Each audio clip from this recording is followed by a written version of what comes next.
honorable ministers, excellencies, dear colleagues and friends. Thank you for joining us for today's briefing, and I would like to especially welcome Dr.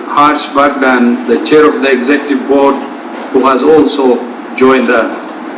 Today, we will be hearing about the experiences and lessons learned fighting COVID-19 from ministers and senior experts from member states, Mongolia, Nepal, Bahrain, Hungary, and Barbados.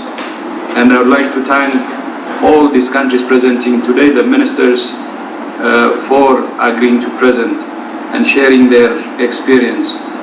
WHO is continuing to support member states with the evidence-based technical guidance you need to protect your people. Just in the past week, we have published the following documents: updated guidance on clinical management of patients with COVID-19, operational planning guidelines to support country preparedness and response, a monitoring and evaluation framework, a scientific brief on smoking and COVID-19, a protocol for conducting age-stratified sero-epidemiological investigations, and a protocol for the assessment of risk factors for COVID-19 in health workers. And we urge all member states to read and implement this guidance, and we're committed to working with you through our regional and country offices to adapt it to your unique circumstances. And yesterday, we had the pleasure of launching the WHO Foundation. This is a historic moment for WHO as part of our ongoing transformation. The WHO Foundation is the fourth piece of our resource mobilization, the first WHO investment case, and the first WHO Partners Forum.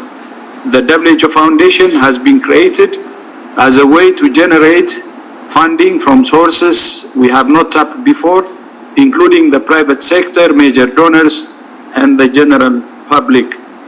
Until now, WHO has been one of the few international organizations that has not received donations from the general public. By broadening our donor base, we can generate funding that's both more predictable and more flexible, which is critical for WHO to fulfill its mission and mandate.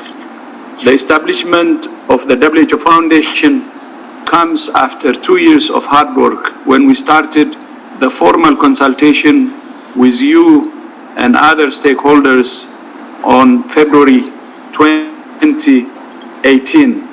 And it builds on the success of the COVID-19 Solidarity Response Fund, which has provided powerful proof of concept for WHO Foundation. In just 2.5 months,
Honorable Ministers, Excellencies, dear colleagues and friends, thank you for joining us for today's briefing, and I would like to especially welcome Dr. Vardhan, the Chair of the Executive Board, who has also joined us. Today, we will be hearing about the experiences and lessons learned fighting COVID-19 from ministers and senior experts from member states, Mongolia, Nepal, Bahrain, Hungary, and Barbados. And I would like to thank all these countries presenting today, the ministers, for agreeing to present and sharing their experience. WHO is continuing to support member states with the evidence-based technical guidance you need to protect your people. Just in the past week, we have published the following documents: updated guidance on clinical management of patients with COVID-19, operational planning guidelines to support country preparedness and response, a monitoring and evaluation framework, a scientific brief on smoking and COVID-19, a protocol for conducting age-stratified sero-epidemiological investigations, and a protocol for the assessment of risk factors for COVID-19 in health workers. And we urge all member states to read and implement this guidance, and we're committed to working with you through our regional and country offices to adapt it to your unique circumstances. And yesterday, we had the pleasure of launching the WHO Foundation. This is a historic moment for WHO as part of our ongoing transformation. The WHO Foundation is the fourth piece of our resource mobilization, the first WHO investment case, and the first WHO Partners Forum. The WHO Foundation has been created as a way to generate funding from sources we have not tapped before, including the private sector, major donors, and the general public. Until now, WHO has been one of the few international organizations that has not received donations from the general public. By broadening our donor base, we can generate funding that's both more predictable and more flexible, which is critical for WHO to fulfill its mission and mandate. The establishment of the WHO Foundation comes after 2 years of hard work when we started the formal consultation with you and other stakeholders on February 2018. And it builds on the success of the COVID-19 Solidarity Response Fund, which has provided powerful proof of concept for WHO Foundation. In just 2.5 months, the Solidarity Response Fund has raised more than $214 million from more than 400,000 individuals and companies. These funds have been used to buy lab diagnostics, personal protective equipment, and to fund research and development, including for vaccines. The Solidarity Response Fund will continue to receive donations to support WHO's work on COVID-19, while the WHO Foundation will help to fund all elements of WHO's work and be fully aligned with our priorities. And I would like to use this opportunity to thank all member states for your inputs and guidance that led us to the establishment of the WHO Foundation. It's now my pleasure to give the floor to the first speaker, that is from Mongolia, Her Excellency Ms. Saran Gurel Davajolska. You have the To the hosts and others in Geneva, Dr. Kasai, the Regional Director, dear colleagues around the world, a very good morning, good afternoon, and good evening. Let me share my presentation on Mongolia's response to the COVID-19 pandemic. As 28 May, we have 161 confirmed cases with 43 cases reported as recovered. All cases are imported from travelers from overseas. Mongolia's in the stage 1 of transmission with no evidence of localized transmission. Mongolia has taken early non-pharmaceutical interventions, including school closures, travel restrictions since January. At the same time, we also implemented intensive case finding, contact tracing, early detection, and community engagement measures. The early preventive and containment measures helped us by valuable time for preparedness. These are the highlight of the COVID-19 preparedness and response in Mongolia. We have carried out the whole of government response to preparedness and response. In line with the operational coordination mechanism, sectors shared event information, conducted risk assessment 8 times, activated incident management system at all levels across all sectors. Risk assessment results revealed the high risk of insufficient control capacities with available resources. Forecasting of essential supplies has been estimated for national level as well as for each province. Based on the results of the risk assessments and logistical forecasting, we were able to increase domestic funding. As a result, ICU bed capacity has been markedly increased than it was before. We have also taken the whole of society approach. For COVID-19, we started proactive risk communication and public listening early in our outbreak. A critical aspect of COVID-19 risk communication strategy is the daily government and WHO joint press briefing, which was activated early. Multi-source information is analyzed, communication measures are adapted to the local context and culture and customized to communities and settings.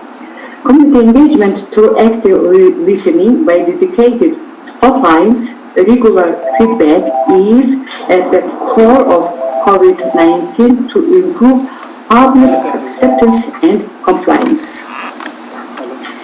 Recently, at the initiative of Prime Minister of Mongolia, the government conducted a 3-day simulation exercise to test our national capacity for health, emergency preparedness, and response. The simulation exercise helped us identify areas that need improvements and draw recommendations from the lessons learned. We consider the simulation exercise as a key pre-disaster activity to test system readiness and multi-sectoral coordination. This slide shows how the citizens were involved in the full-scale simulation exercise. The downtown area, with nearly 5% of the country's entire population, was put on lockdown. Effective risk communication led to public support and compliance. The simulation exercise and other preparedness measures allowed us to test our national capacity during the pandemic.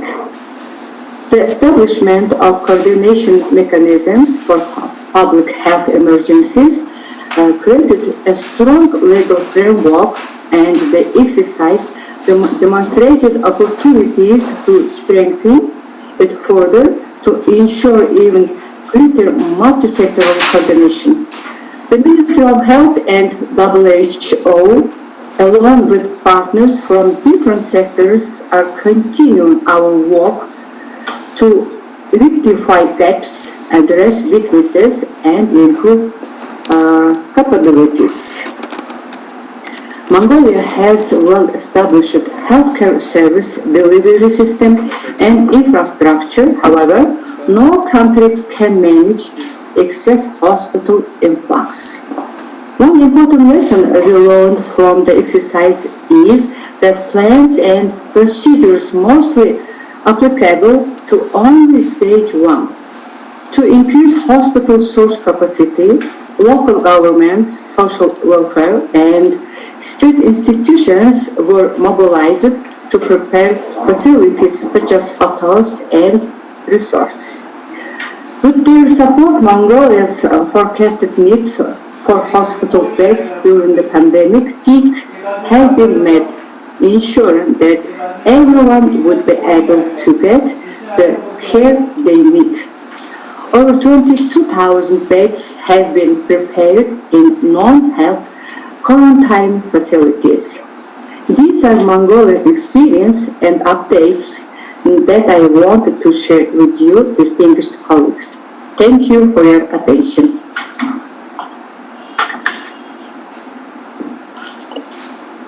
Thank you very much, Excellency, for that excellent presentation. Thank you. Thank you very much. Thank you. It's now my pleasure to move to Nepal, where I have the honour to introduce the Chief Specialist, Ministry of Health and Population, Dr. Roshan Pokral, for your presentation. Dr. Pokral, you have the floor. Thank you very much. Shall we share the screen? Yes. Thank you very much. Honorable Ministers, Your Excellencies, friends, I take this opportunity to thank WHO for giving us this opportunity and allowing us to share our experiences in COVID-19 pandemic. And I'm grateful to you, Mr. DG, and your team for giving us this opportunity. So I'd like to start with Nepal experience in response to COVID-19 pandemic. At present, the Nepal situation is we have 4 deaths and around 886 cases till yesterday. Out of which 183 of them are discharged, and we still have around 699 of them in isolation in the hospital. As per our country's policy, all the positive cases are kept at hospital-based isolation beds. However, institutional and home-based isolation arrangement will depend upon the number of cases and the health system capacity to manage, which we will review continuously. 20% of the cases are discharged from isolated bed from the hospitals, as the results turned 2 negative results according to the WHO protocol. Nepal's average test is around 2,000 per million at present. So we have done around 60,000 PCR tests till date. And the distribution according to age and sex is, we almost see that 80% of our cases ranges from 15 to 45 years of age, and around 90% of them are male, whereas 10% of them are female. This might be because we are diagnosing the cases who are usually coming from our border areas, and these people are young people working abroad.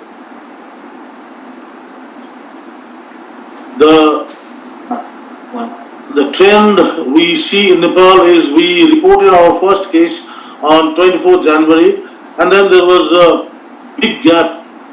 We couldn't, for around 2 months we didn't have any cases, but after around 75 days we found that from 1 the cases increased up to 100. Although we had imposed complete lockdown in the country from 24th March, because of that initially there were no cases, but as the lockdown loosened up, especially in our neighboring countries, then we see drastic increase in cases. From 100, every doubling of the cases usually in the initial phases were 7 days, now it's doubling in around 5 days.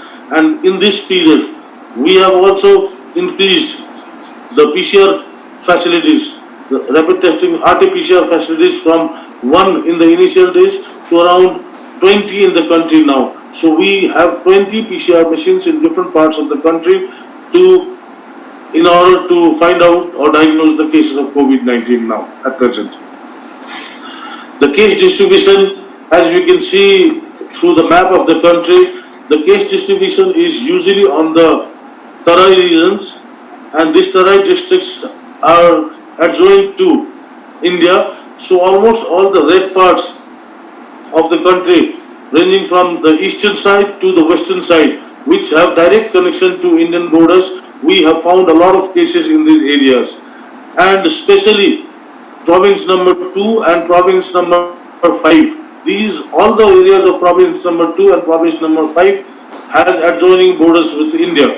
So we see that around 80% of our total cases in these two areas, and this is slowly moving up. Thankfully, we still have certain around one third of the districts which does not have any cases till date, but almost two-third of the districts we have seen that the cases are going up. The response what the government has done is we are very careful at our point of entry. We have set up help desks, especially at the airports. Borders has been remained closed since January 2020. The health desk is at the port of entry. So we are very concerned at the port of entry or point of entry, and similarly we have designated COVID hospitals and non-COVID hospitals. The COVID hospitals only deals with COVID patients, whereas the non-COVID hospitals deals with other facilities. Initially we had problem in segregating the COVID and non-COVID cases, so we had deaths from other diseases which could have been prevented. So we had to segregate our hospitals into COVID and non-COVID hospitals. And certain hospitals, the COVID hospitals have been labeled as COVID 1, level 2 and level 3 hospital. So that we have isolation facilities in one level, whereas we have ICU and intensive care facilities in the second level, where oxygen supplies and other treatment facilities are there, whereas in the third level, we have special cases where COVID patients needing other surgeries or other medical interventions are treated in the third level of the facilities. Then the laboratory services, we have expanded our laboratory services to 20 locations throughout the country, but we still are lacking behind because sometimes we have more collection of samples and sometimes it is taking around 2-3 days in order to give them the reports. Similarly, the surveillance and the case investigation part, initially we formed the case investigation and contact tracing teams from the central level. Initially it was quite easy to mobilize them throughout the country, but as the cases increased, we had difficulty in sending these CICTT persons to the local levels. So what we have done is, now we have distributed them at the municipality level so that they can move immediately once a case is diagnosed at that place, and the contact tracing can go ahead as soon as possible once the case is diagnosed immediately. The logistic part, at present we are thankful to our neighboring countries, especially China and India, for providing us with almost all of the logistics. We have bought some logistic also, but because of the scarcity in the international market of the logistics, we are still in short supply, and in the coming days I think it will be in a very short supply, especially of the reagents, PCR reagents, RNA extraction kits and viral transport medium has always been in short supply, but we are managing till date. But in the coming days I think we will have to look into this very effectively in order to get this supply as soon as possible in the country, because we do not have internal supply of these things. So we'll have to get it from outside. So we are concerned about the logistic at present. The public health point of view, we are doing three things. At the main importance of public health is we are trying to communicate. We are working in the communication part. There are a lot of problems in the communication parts. We are trying to send health experts to different levels so that they can give proper communication to the local level people, especially about the physical distancing part, minimum of 3 feet, 3 to 6 feet physical distancing, hand and respiratory hygiene, especially the washing part, hand washing and use of sanitizers, and we have also established permanent use of masks while going outside home and especially in the workplaces. Similarly, the high-level coordination committee is there. The committee was activated immediately after the first case, and this high-level coordination committee is led by the Deputy Prime Minister, and there is also the Corona Crisis Management Center, which is a multi-sectoral action plan which involves the army, police and supply and other stakeholders, and also the health ministry is permanently looking after it. Similarly, after the 24th March lockdown, we still are in the lockdown process, and this lockdown moves another 5 more days. Then we'll re-evaluate the situation of the country and try to loosen up some of the lockdown system, but it will not completely go against it. We will gradually open up certain non-essential facilities also after this lockdown closes. Next. So some of the good practices we have seen in Nepal are the essential services, and the supply has been continued throughout this lockdown period, and this has released production sites and essential workers. The major hydroelectric plants and other factories, bigger factories, are still doing their work, provided they maintain certain public health aspects of it, especially the social distancing part and use of masks. Similarly, the call center has been established to address public health concern. The call centers, we have seen that it has been very effective, as because the population cannot move out, they are using this call center to get whatever health concerns they have, and we are trying to solve them through these call centers, and sometimes we go for public health experts and allow them to talk to these people also, so that the call centers work effectively. Extensive focus is there on the communication part, especially to increase the awareness, promote public health measures, and to address the myths that are going on in the country. As because all the people are inside the house and using the internet and other things, we find that there are sometimes certain unnecessary news coming, and we are trying to solve this through the central mechanism and addressing these also. A benefit and security package to the frontline health workers has been given, especially the health workers and security professionals are provided with additional incentive, life insurance, and going to the quarantine facilities after they complete a certain amount of work continuously in one facility. Obviously we do have certain key challenges. The main key challenges at present is the influx of Nepalese migrants, especially coming by the roads through the red areas what we saw initially. I mean, that is especially from India, and we have a lot of people outside Nepal working outside Nepal who want to come back home, and they require the airport facilities. So the influx of Nepalese migrants, both by the road and by air, will be a big concern to us, and we are expecting around 500,000 Nepalese to come to Nepal within 1 or 2 weeks' times, and we are still very shortage in our quarantine facilities. We do have quarantine facilities, but unfortunately their standard is quite low, and we collectively are working together to improve the quarantine facilities. Similarly, the stigma and the myth and the fear, especially to the health workers and also to the public, has been addressed. We'll have to address this as soon as possible. The availability of the logistics is also a big concern to us. Because of this, around 500,000 people coming to Nepal within a very short period of time. Thank you very much.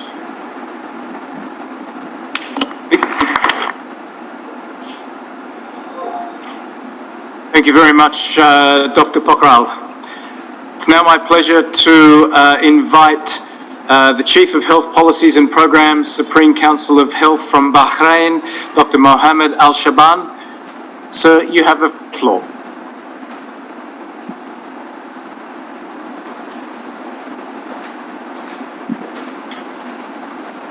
Thank you, Mr. Chair.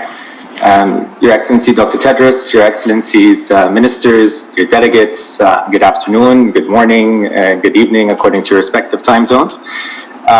Thank you for allowing us, and on behalf of the Ministry of Health in Bahrain, to share our experience in terms of combating coronavirus and our response management with regards to the disease. To begin with, just a quick context as to Bahrain. So Bahrain is a small archipelago made up of 33 islands in the Gulf, part of the Gulf Cooperation Council, and is a member state in the Arab League in the continent of Asia, with a small area of 780 square kilometers divided into 4 governorates, with a population of approximately 1.7 million, according to the latest estimates, and a mean life expectancy of 77.2 years. Public health care is free and inclusive in Bahrain for all citizens and highly subsidized for residents. But in terms of the COVID-19 outbreak, it is free and inclusive for everyone in Bahrain. With regards to a quick look at the numbers, COVID-19 numbers, so as of 6 a.m. on May the 28th this morning, we had 4,599 active cases of coronavirus, with the total cases that have tested positive since the first case on February the 24th, a little short of 10,000 at 9,768. And a 52.8% recovery rate at 5,154 recovered. We've reported 15 total deaths, that's a 0.15% case fatality rate. According to our adopted policies of intensive testing through PCR, we've conducted 291,880 tests as of 6 a.m. That's 171.7 per 1,000 of the population. And if I can turn your attention to the graphic demonstration on the right, we note that Bahrain has registered more total recoveries than total active cases, standing at 5,154 compared to 4,599 as of 6 a.m. today. A quick look at the sequence of events. So since the outbreak began spreading in the People's Republic of China and certain areas of Asia, Bahrain initiated a national task force to combat the virus on January the 26th, made up of representatives from different areas of government and the private sector in order to set policies to combat the virus, to ban or stop its entry and spread in the country. On February the 7th, we had testing stations at the ports of entry and restrictions for travelers to and from certain areas where the outbreak has spread. On February the 24th, we reported our first case, a young Bahraini man returning from the Islamic Republic of Iran, and he was in the country for 2 days before reporting any symptoms. Following the discovery of that case, the same night, there was a decision passed to close down all educational institutions and schools. And on February the 28th, we've established a 24-hour hotline with 7 different languages to respond to any questions or queries regarding COVID-19. On March the 10th, and due to the travel restrictions imposed both in Bahrain and in different countries, the task force initiated a repatriation program for citizens wishing to return to Bahrain. And on March the 17th, and because of the anticipated effects of this pandemic on businesses and shop owners and different industries in the kingdom, an economic package was launched, and this package included subsidies for payments for employees in the private sector, as well as payment for utilities, which I'll come to in a minute. And on March the 18th, the task force adopted a partial closure scheme of a 2 weeks on, 2 weeks off closure for all businesses and facilities and facilities of recreational activities. Now, following the assessment of these parameters, which I'll come to and allude to in a minute, as of yesterday, there was some ease of these restrictions, provided that there are certain guidelines that these businesses need to follow. So if you allow me to just go into a bit more details with regards to the mitigation measures. So like we said, the National Task Force was formed on January the 26th. And if we look at the response by sector, starting off with the public health, there was an inclusive and comprehensive testing strategy. A makeshift testing center was established in the heart of the capital and satellite labs spread throughout the ports of entry and in different hospitals and health institutions in Bahrain, with a testing capacity of about 8,000 tests conducted a day. The public health team is also involved with contact tracing of every reported positive case in order to test the contacts and quarantine according to the protocols, as well as involvement in epidemiological forecasts and assessments of these forecasts in order to aid decision makers with regards to going forward with mitigation measures. There was also involvement in stocks and supplying these stocks with regards to testing and treatment for the different isolation centers. Medical team is also working around the clock, overseeing the isolation and quarantine facilities and continuously updating the treatment and discharge protocols according to the latest guidelines, while putting the plans to best utilize the beds available in these facilities. Like we mentioned earlier, a foreign affairs team was also involved in imposing the travel restrictions and repatriating the citizens that are stuck outside and were wishing to return, as well as international collaboration with different global bodies. A security team was also involved in all these activities with regards to transporting patients to health facilities to the National Ambulance Center, or with regards to securing the facilities by providing, the Ministry of Interior employees to aid in securing these facilities and upholding the rule of law. The economics package that we talked about in terms of aiding in the payment, salary payment of employees working in the private sector because of the effects of the lockdown or the partial shutdown on these small and medium enterprises, as well as paying all utility bills for all residents and citizens of Bahrain for 3 months and deferring loan payments for 6 months.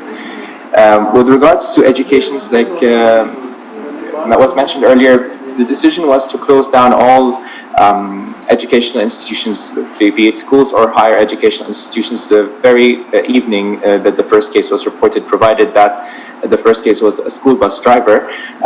Despite that, there was an initiative by the education team to continue providing lessons and educational lectures through an online platform and dedicating a national television station to broadcast these lectures on national TV and then uploading them online while continuing with examinations and conducting classwork through online platforms.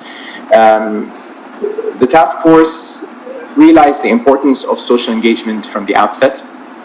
Society's buy-in was crucial for the task force, and that's why a comprehensive media campaign was launched from the very beginning with the launch of the task force in January. The campaign was launched in 7 different languages. 2 spokespersons were elected that related to the people, and they are the ones delivering this information through weekly live press conferences and with an adoption of complete transparency with regards to the number of cases in order to find any rumors that might arise.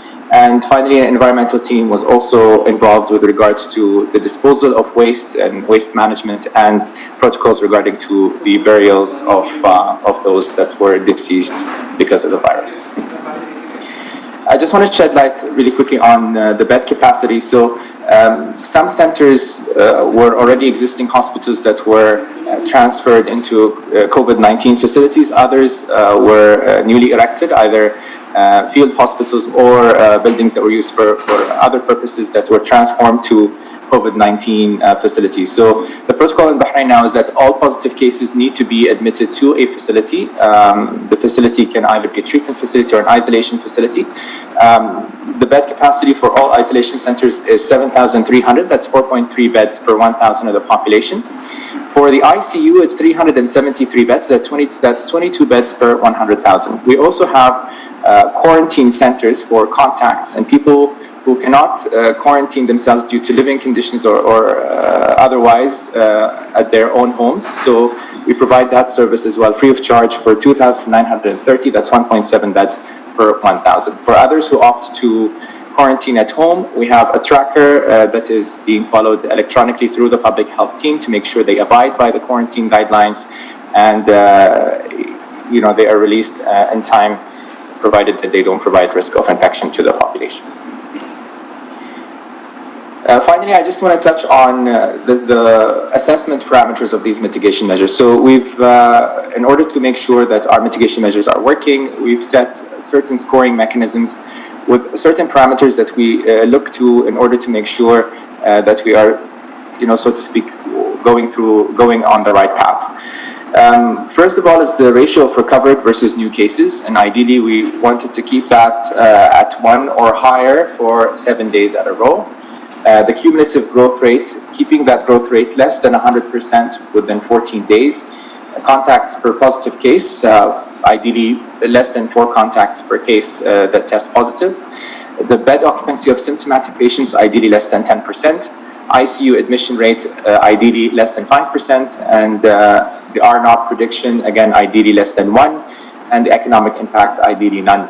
According to the scoring that we've established with these parameters, Bahrain has decided to ease the restrictions on May the 27th, that's yesterday, and we started by opening up businesses or allowing them to remain open after the 2-week on and off protocol that we've adopted.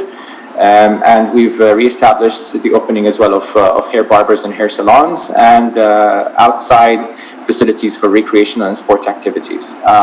Religious facilities remain closed, and restaurants also remain closed, as well as indoor gyms and pools also remain closed. But everything that has opened, we've launched strict guidelines for these facility owners to follow in order to make sure that we quell any risk with regards to spreading the disease.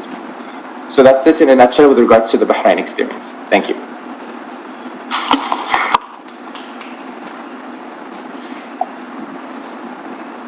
Thank you very much, Dr. Mo, for that excellent presentation, and I think we're very much enjoying the variety and rich presentations, and also their concise presentation is much appreciated.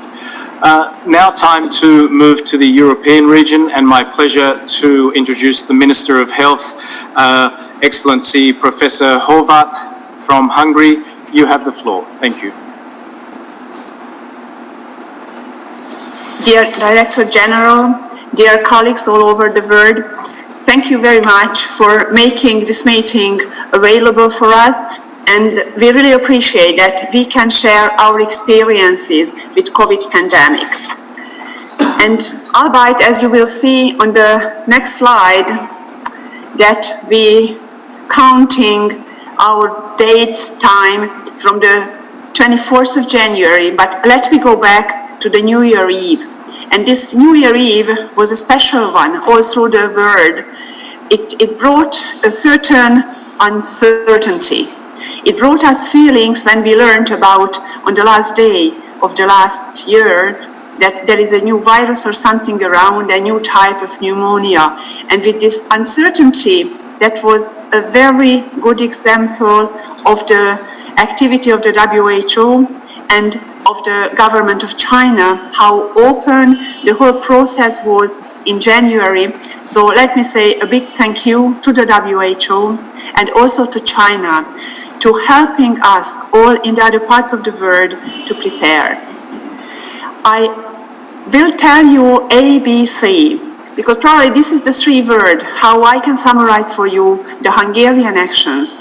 And one of the, probably the most important, what I would say, is act in time. If we are thinking about the 3 different approaches, what could have been chosen for preparing of this pandemic, one was to act in time and try to save as many lives and try to prevent cases, try to prevent the spread of the virus. The other, I would call something kind of wait and see. Let the disease go on to some time and act accordingly later on.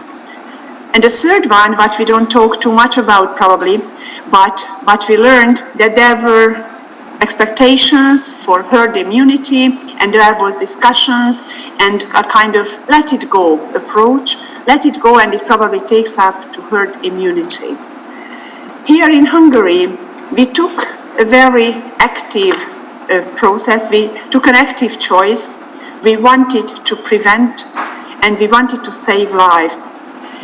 And when the first case appeared in Europe and was reported from France, it was very much close to the WHO decision to bring attention to this virus and the potential human health threat on the 24th of January. On the next day, we started our preparation in the healthcare sector.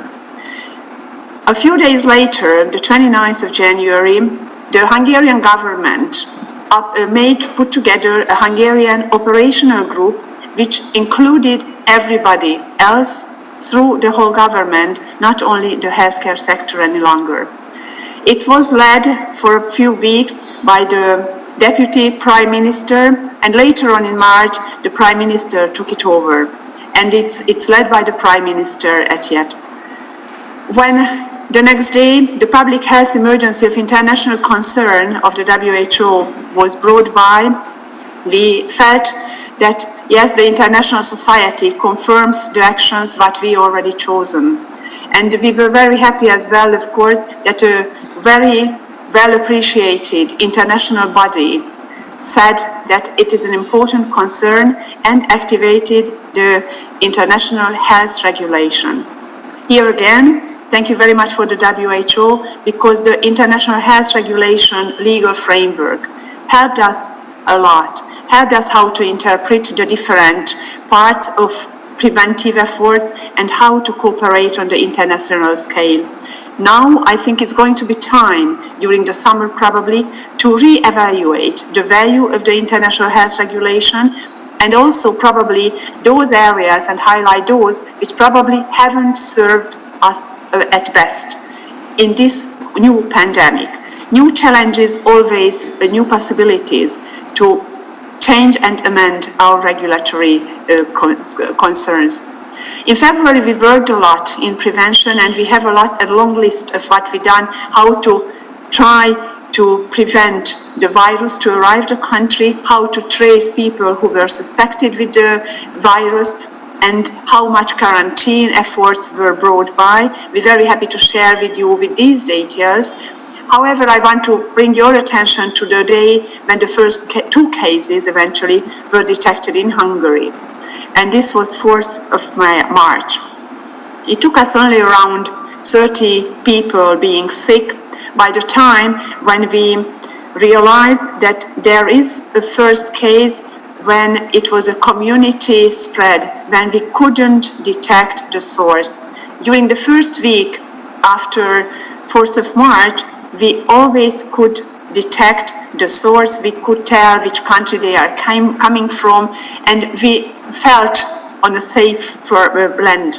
However, the community spread always brings a huge uncertainty, and it brought us with this public health thinking that if you act in the first 7 days of a pandemic or of any infective diseases, after the first day of community transmission, you might be in time. And we wanted to be in time, so we acted, and Hungary declared a state of emergency on the 11th of March, and very strict restrictive measures, social distancing measures, protective measures for elderly took place on the 16th of March.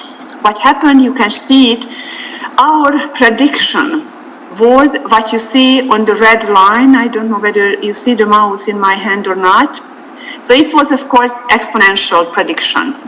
We took the measures on the 16th of March, and you see after 2 weeks, which we hope that the same as what happened in Wuhan, or very similar things that happened in Lodi in Italy could happen, that our case numbers changed, and it did not follow any longer the exponential expected curve, it followed a different line. So we indeed could restrict the spread of the disease. You see the number of cases, these are the new cases seen since March in Hungary. We always had less than 100 if you look at the curve, the prediction curve, and you see, of course, days when it was well above. There is a huge one here when we detected a big elderly home with a lot of infected patients. Majority of them are well by now and are back in the elderly home. So our forecast is that by mid-July we will have this spread of the disease to end in Hungary, and we can move on with life. We did a lot of preparation on all kinds of areas of society, and here I highlighted those that we took in healthcare. We made a lot of possibility for contactless medical attendance. We allowed to provide prescriptions to the patients without meeting personally with medical doctors. We used a lot of new medical solutions, and the medical society took it very well, and patients liked it, and we trust that it helped us a lot to avoid unneeded meeting between healthcare professionals and also patients. And of course, we made major steps in improving infection control. Many of you might know that we are a country of Semmelweis, and this was the doctor 100 years ago who saved a lot of life of a lot of people by teaching a lot of people to wash hands. And when we are back to those efforts, how we try to avoid the spread of this disease, it brings us back to this 100-year-old knowledge. You can prevent this type of spread of any bacteria, any virus, if you keep washing your hands, and on a societal level, it's more and more. So we done a lot of infection control measurements. We made protection of high-risk groups. We told our elderly doctors stay at home and only provide virtual teleconferences and virtual consultations and not to meet patients in person. And we also made a dual healthcare system separated for COVID and non-COVID patients, and we ensured that the ICU capacities are increased in Hungary to a level that even under the worst case scenario, even if an exponential curve could come by, we could provide enough ventilation to the patients who are needing that. Our C would be a count on whole of government approach, and some of you already mentioned that. So we try to act together and in a coordinated manner and communicate that. You can see here Budapest, where I would be very glad to welcome you during this summer, which would mean that the world is free again for tourism, to visit each other and to hug each other. But that's how the city was. This is the middle of the city. How it was in April, completely empty. Most of our measures, the containment measures, were only recommendations, but the public took it very seriously, and they collaborated with these recommendations, and they kept their wording. Of course, a lot of experience what the healthcare sector gained from the disease under treatment, and we worked very hard of trying to ensure that we have enough masks and enough ventilators for all of the patients expected.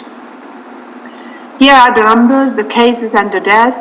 On the bottom you see Hungary. These are European countries, and we were among those who took this active choice and who really wanted to avoid the spread of the disease. And by now, I'm happy to say that we were quite able to manage so. We couldn't avoid deaths related to COVID. There were people dying while being infected with COVID, and we have around 500 deaths of COVID disease. We counted everybody who had the virus infection in these numbers, and this is out of a country of 10 million, around 10 million population. We had one person from the healthcare system who died with the disease as well. So we're sorry for them, but we're happy that in this year, until now, there were no more deaths than the lowest numbers in the last 10 years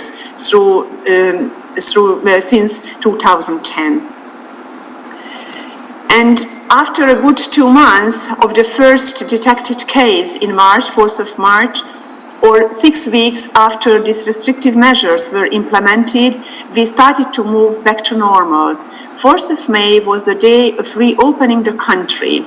And you see the numbers of cases, or the numbers of new cases around 4th of May. And you see the graph, these numbers, despite the fact that we started a strict scheduled, feedback given, high vigilance, relaxation measures, but we could keep the numbers low and decreasing.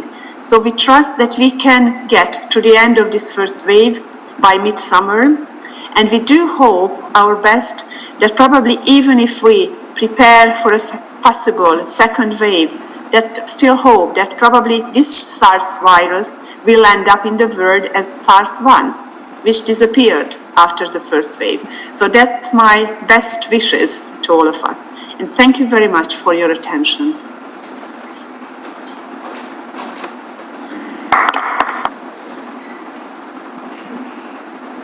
Thank thank you very much, Minister, for that presentation, and thank you for a timely reminder of Ignat Semmelweis. We in fact have the honour to walk past the statue of Semmelweis as we walk into the office each day, and I think that's a very interesting and timely recognition of his contributions. Now we'll move to the region of the Americas, and we have His Excellency, the Minister of Health and Wellness, Lieutenant Colonel, the Honourable Jeffrey Bostic from Barbados, and I now have the honour to give you the floor, sir. Thank you very much. Thank you. Good morning, all. COVID or no COVID, greetings from still a beautiful and sunny Barbados. My brief presentation this morning will cover the milestones of our response, the Barbados response of the COVID-19, the economic impact of COVID, and a look forward. And the first thing I want to state is to look, first of all, at the milestones, and to say that over the last 4 months, my experience has been daunting as Minister of Health and Wellness, as we now face an unprecedented battle against COVID-19 pandemic. Shortly after we in Barbados were made aware of the cluster of pneumonia cases in Wuhan, China, we recognized the critical need to coordinate a response, and as a result, we established a Health Emergency Operations Center, which coordinates a multi-sectoral response team for COVID-19. And this Health Emergency Operations Center reports to an augmented National Security Council chaired by the Prime Minister, with members of civil society, labor, public sector, and other civil organizations. And this is what we've been able to do in terms of an all-country approach to COVID. From early on in the battle against COVID, we determined that we will follow the guidelines established by WHO. That means not to close borders, and that we will not inhibit trade and travel. And that for us has been very, very important in our fight against COVID.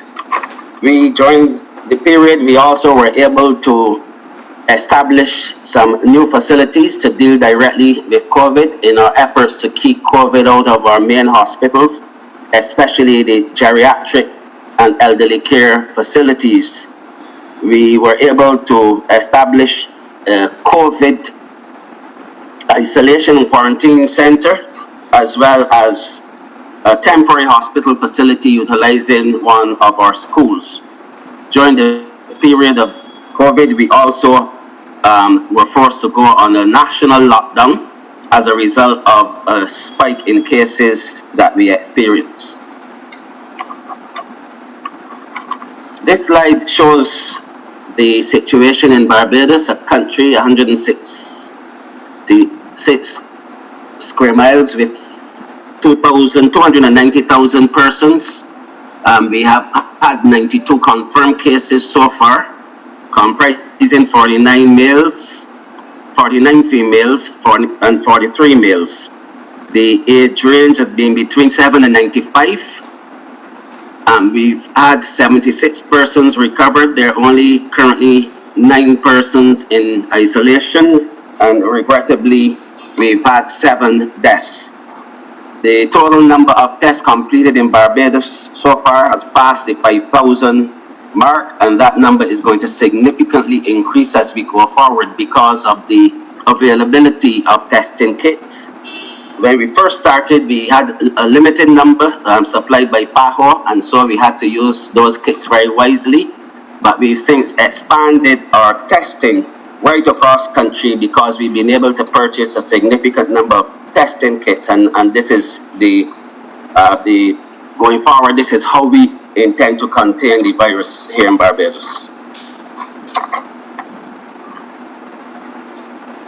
This is the case progression here for COVID-19 in Barbados, and a couple of things I would like to point out. First of all, as you can see here from the graph, that the rate of new cases has slowed significantly, meaning that we have been able to contain the spread of the virus in our country. The acute burden to our healthcare system has been steadily diminishing as cases have recovered.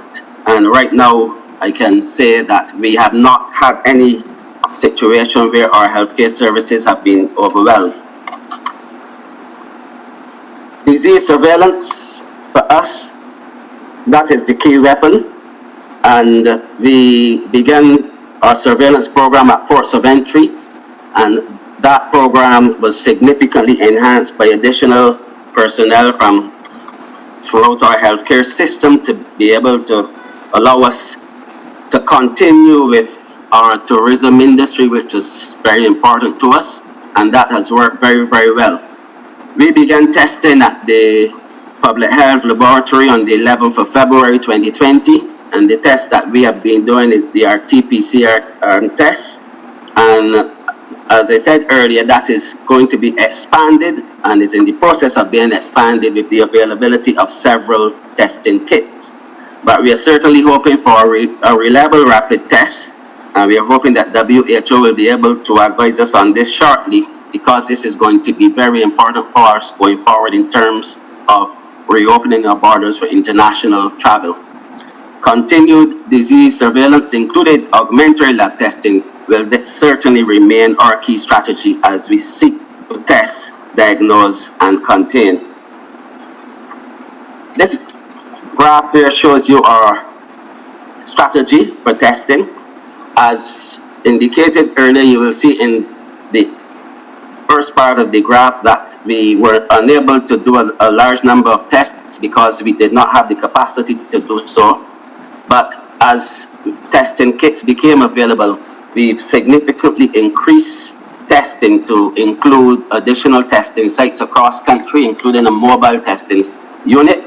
And we've been able to do a lot of random testing, which has allowed us really to get a very good picture as to what is happening in the country. So we were able to change the criteria for testing about 5 weeks ago, and now doctors are able to send any persons for testing.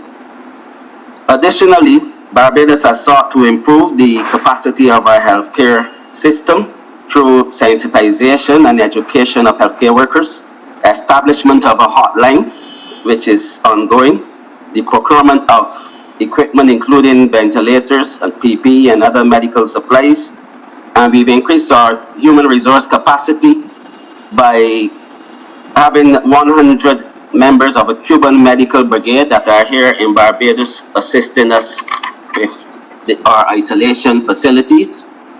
We've increased the number of community health liaison officers to help us to have a better handle as to what is happening at community level. And we've established healthcare facilities, both isolation and quarantine facilities across country, including an isolation facility which is a refurbished naval facility that has significantly expanded our critical care capacity. And that center, which is up and running, has allowed us to be able to have a primary, secondary, and also tertiary isolation facility. And additionally, we've also deployed our free medical facility to be used as a respiratory center so that we can screen persons before they're allowed to go into the Queen Elizabeth Hospital, especially persons who are seeking surgical operations.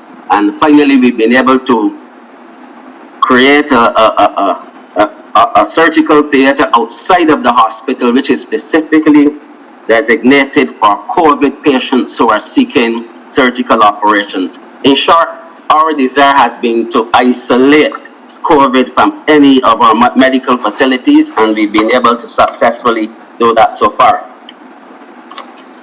The economic impact of COVID has been devastating, I must say that to you, because Barbados depends heavily on tourism. And with international flights cancelled and the country on lockdown, the impacts have been significant. It's a heavy price to pay, but a price that we felt we needed to pay in order to safeguard the public health of our population. So we've been on lockdown now for the last 6 to 7 weeks. The government has been able to provide a lot of assistance to those people who are unemployed, and they're now into tens of thousands. But because of the work that the Ministry of Health and Wellness has been able to do in collaboration with civil society, we have been able to gradually reopen the country to economic activity, and this will continue into the next 2 or 3 weeks. And there is a position taken by the Caribbean community to reintroduce interregional travel and trade, and that is going to be our first step towards reopening borders before we allow international travel, and also before we restart the tourist industry, which is, as I said, critical to the economic well-being of Barbados. And of course, if the economy is not functioning on all cylinders, it will have a negative impact on the healthcare system in general, outside of COVID, and this is something that we are very, very mindful of.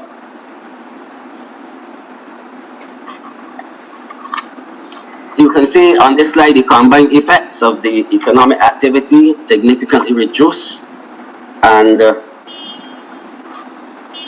in terms of foreign direct investment and a lot of the projects that we were hoping to do, this has really halted our progress, especially during the fact that we are in a current program with the International Monetary Fund. So we have to seriously balance between COVID and also the ability of our people to be able to work and to be able to eat. And this is something that is engaging the government as I speak. And one of the lessons that we've learned from this entire experience is that a lockdown on its own will not prevent the spread of COVID. And similarly, the reopening of the economy on its own will not cause a spike of COVID. The glue for us that holds it all together are following those protocols established by the WHO, which we've been really following in terms of physical distancing, personal hygiene, and doing all of the things that are necessary to keep people safe. And this is really where we intend to go going forward. We have a policy in Barbados that there will be no retreat or no surrender to this virus. It's an unseen enemy, and we are going to defeat and overcome this enemy by all means necessary. We are gradually and carefully coming out of our lockdown phase and opening up Barbados as we adjust to a new normal. The healthcare teams will remain vigilant. We will continue disease surveillance, testing and diagnosing possible cases as we seek to mitigate against COVID. The impact, yes, has been devastating, but we will overcome. Barbados is very grateful for the guidance provided by the WHO regarding adjustments of the public health and social measures for COVID-19, and we are sure that with the assistance of WHO, PAHO, and the international community, and working collectively with our CARICOM neighbors, that we will continue on the upward trajectory in terms of combating COVID. I thank you.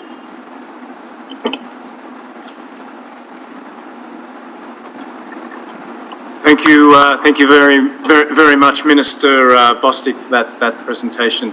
That brings us to the end of our presentations from member states this morning. I will now ask that Jude, as usual, will help facilitate and moderate the questions from the participants. So over to you, Jude, and we look forward to taking your questions and either having the member states who presented today respond, or the technical experts we have in the room here today. So Jude, if you could assist, please. Over.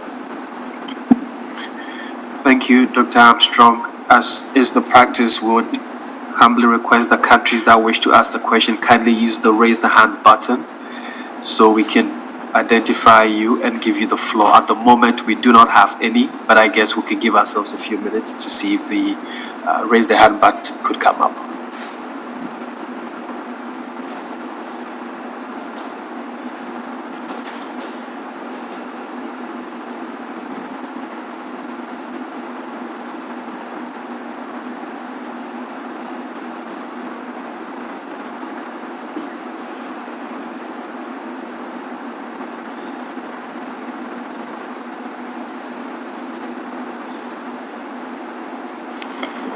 we have a question from the UK mission, and then I'll go to Mongolia. UK, you have the floor, please. Thank you very much. We thank Member States and Ministers for their presentations, and we find the sharing of this information and lessons learned very useful. A globally accessible coronavirus vaccine and effective treatments and tests are needed to end this pandemic and to start global economic recovery.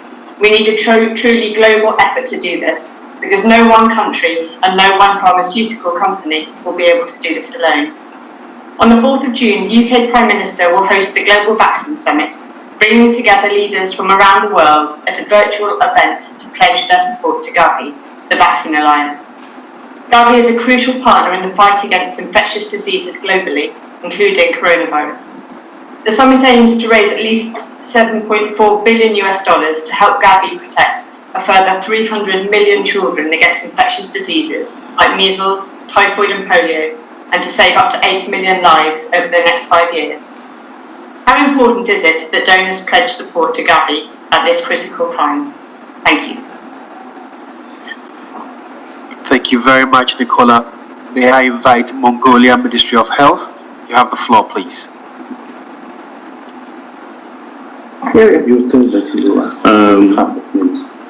On behalf of the Ministry of Health of Mongolia, we would like to ask to all countries that mentioned as such, the effectiveness of separating COVID-19 versus non-COVID-19 hospitals, as well as the risks of of not separating them.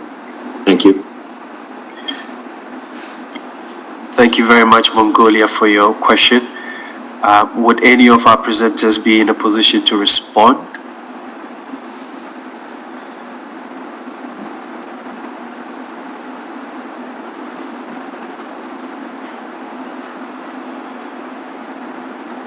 Would you like the question to be repeated again?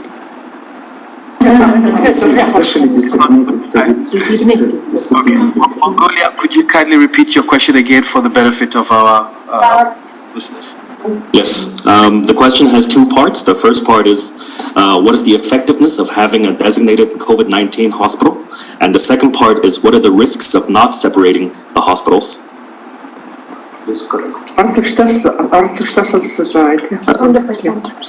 Okay, thank you. I think in the presentation from Bahrain, there was a mention of having a separate hospital. Bahrain, would you like to take this question, and then perhaps I'll move to the Honorable Minister from Hungary. Bahrain, you have the floor.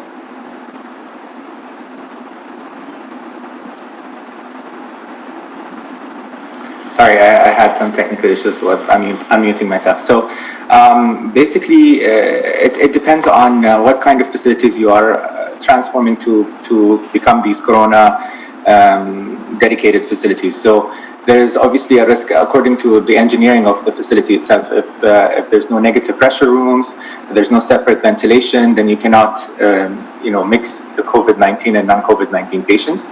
There's also the case of severity of your COVID cases. If they're asymptomatic, young of age, no medical complications, then you might put them in treatment facilities that do not necessarily cater to ICU settings. But then there are other facilities that are solely dedicated to ICU patients. So that's where our separation came from. So we had two facilities dedicated solely to COVID-19, and that's because of the lack of separate ventilation. So they're only COVID-19 patients facilities. Then there are facilities that are offering ICU services only dedicated to symptomatic high-risk COVID-19 patients. Other facilities are more or less isolation centers rather than treatment centers, where the patients are monitored by medical professionals, but not necessarily equipped to deal with high-risk ICU cases that need ICU. So that's where our separation came from. But then again, it depends on your country's plan and the setup of the facilities that you cater or that you dedicate to your COVID-19 patients. Thank you very much, Bahrain, for that cogent response. I understand we have questions actually from some of our technical colleagues in the room. I would give the floor to Maria. So thank you so much for these really excellent presentations. It's so wonderful for us to see how you have tackled this virus and this pandemic and implemented these prevention and control programs. So congratulations to all of you, and thank you for your willingness to share that with us. I do have to say I love the no retreat, no surrender from Barbados. I think we might need to use that ourselves. I did have a question around, it was a question for Nepal around the isolation and quarantine of cases. That was quite a large number, and I was just wondering how you were maintaining that level of quarantine. I would imagine that would be quite a burden on the system. Thank you. Thank you very much. Oliver, do you have a question? Please proceed. Thank you very much. I'd like to reiterate my thanks to all the presenters today. It's just a great set of presentations. I was very interested with a particular point made by Bahrain about the criteria that they're using to adjust their public health and social measures. And it looked on the slide like they have a scoring system of 1 to 5. But I was wondering if you could just provide a little bit more detail about how they are making that assessment to adjust their public health measures. Thank you very much. Thank you very much, Oliver. There was a question posed by Maria to Nepal, so we can go to Nepal and then we'll come to Bahrain for the second question posed by Oliver. Nepal, you have the floor, please.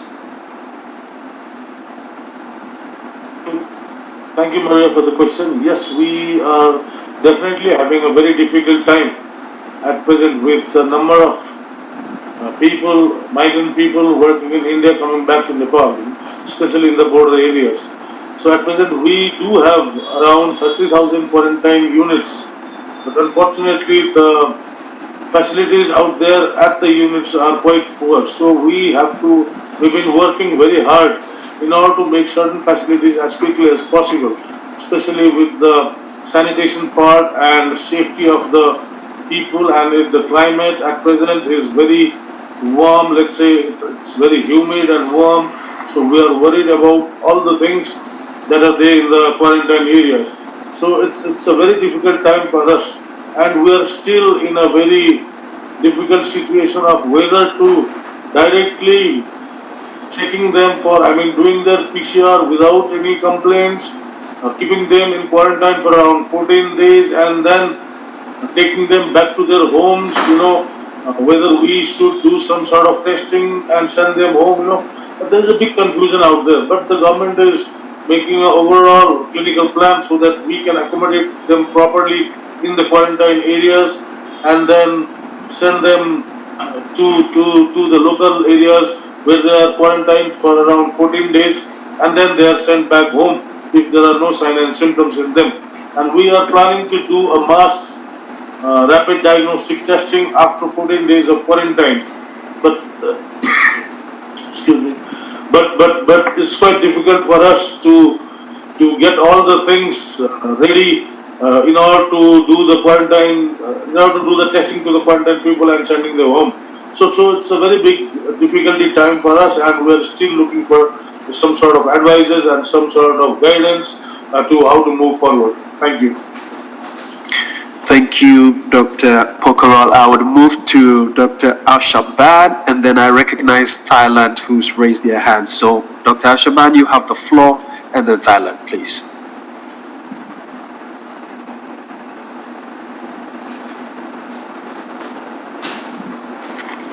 Thank you, Mr. Chair. So just to go back to the slide with regards to our assessment parameters. So just a little disclaimer, there's no obviously right or wrong answer here. It's all a work in progress, and we're still learning from this virus and this pandemic. But what we've opted to do here at the National Task Force is we set, like I mentioned in my presentation, a number of items that we used as parameters to ease our restrictions or make them more strict accordingly. We had a scoring, or we have adopted a scoring of 0 to 5 according to each parameter. And when I was talking about the parameters in my presentation, I mentioned the most favorable, and that is a score of 0. So let's say if we talk about the cumulative number of cases, if the cases don't increase by 100% within 2 weeks, we give that parameter a score of 0. and then let's say it doubles within 5 days, then we give it a score of 5, the highest score. So the idea is to achieve the lowest score possible.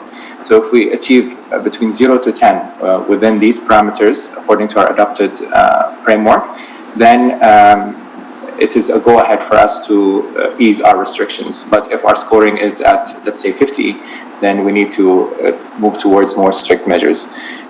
Obviously, we present this to the highest authorities here in the kingdom, and then the decision comes from that authority. According to our assessment, our latest assessment that we presented, we have achieved a score of less than 10 according to the parameters. Again, I stress subjective parameters that we put forth. There was a decision to ease some of the restrictions, but not all of the restrictions.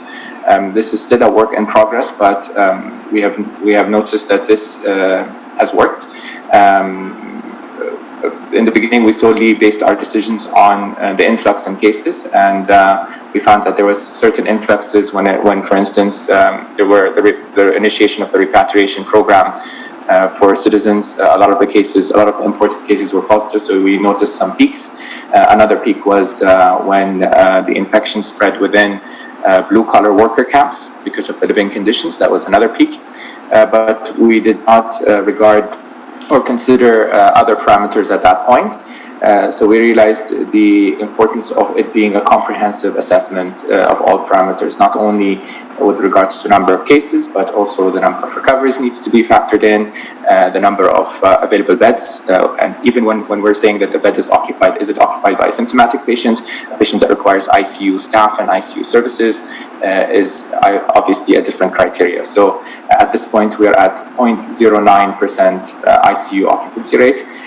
We are at 12.5% symptomatic rate. So all these scores are in our favor with regards to easing the restrictions. So that's it in a nutshell of how we are assessing our mitigation measures. Obviously, if these scores change, and they're being assessed continuously, so if these scores change, then policymakers will obviously make different decisions. Thank you very much. Could we now invite Dr. Suit from Thailand to take the floor? You have the floor, sir. Thank you. Thank you for such an excellent series or weekly session that are very informative. We would get back to you on that question. I don't imagine it was targeted to the member states who made the presentation. I think it's more to the Secretariat, so we would have to take that on notice and revert at the appropriate time. In the absence of any further questions, I think I would have to revert and give the floor back to the chair. Thank you, Dr. Armstrong. Thank you very much, Jude, and colleagues for those presentations and questions and answers. And certainly there was some very interesting material today, and interesting, Dr. Seward, as you mentioned, each week to notice that these information sessions, sharings from member states are beginning to cover an even increasingly diverse range of issues, not only just in relationship to the epidemiology and the immediate response. We heard a little bit today about some of the mental health aspects, the mood of the people in countries, the information and countering misinformation that's being spread in countries, and what governments are doing in order to combat that, and including from at least two of the presentations today, some of the impacts that this pandemic is having on the economic situations within countries, and particularly countries who depend on tourism, for example, for as a large part of the economy. But with that, then, DG, do you have any final comments you'd like to make today, or Mike or other colleagues? No, DG, I think the floor is.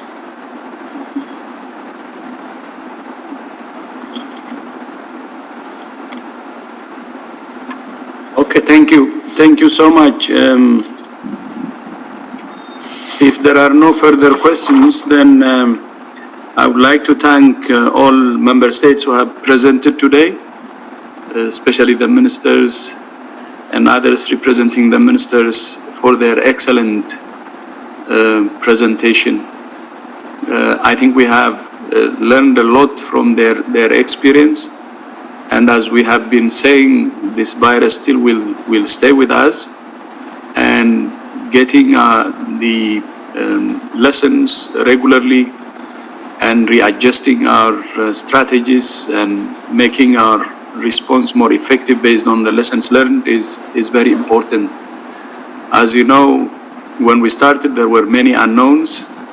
Now there are more knowns, and the unknowns are minimized. But still, there are many lessons to learn from our response, and we should continue to learn as much as we can in order to improve our response and ultimately end the pandemic. So thank you so much from WHO side for this platform. Of course, we will continue from our side and look forward to having the next presenters next week. And until then, thank you so much. Again, Tim, back to you. Thank you again, DG, and a final thanks to all colleagues that joined from capitals, from here in Geneva. And just a thanks, this is the first time that I've had an opportunity for all those member states for their engagement during the WHA and the Executive Board last week on behalf of governing bodies and the colleagues here. Thank you for helping us to collectively have a first ever virtual governing bodies meeting here in Geneva. With that, I look forward to seeing you again next week when we have the next round of the member state information sessions on COVID-19 response, and Jude will be working with member states interested in presenting next week. So with that, I bid you a very good afternoon, evening, and good night. Thank you.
you.